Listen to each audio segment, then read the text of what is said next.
खबर शामिल करते हैं चिश्तियाँ से। हमारे इंचार्ज नुमाइंदगान जनूबी पंजाब निसार अहमद भट्टी के मुताबिक चिश्तियाँ शहीद चौक में LPG गैस की दुकान में शॉर्ट सर्किट के बाइस आग लग गई। दुकान में मौजूद लाखों रुपए के ऑटो पार्ट्स और मोटरसाइकिल जलकर खाकिस्तर हो गए।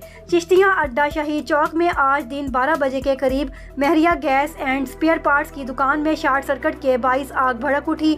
आग इतनी तेजी से भड़की कि उसने दुकान को अपनी लपेट में ले लिया और आग के शोले दूर दूर तक देखे गए, जिस पर रेस्क्यू 1112 को फौरन इतला दी गई, जिसने फौरन पहुंचकर फायर ब्रिगेड की मदद से आग पर तकरीबन 1 घंटे में काबू पा लिया गया।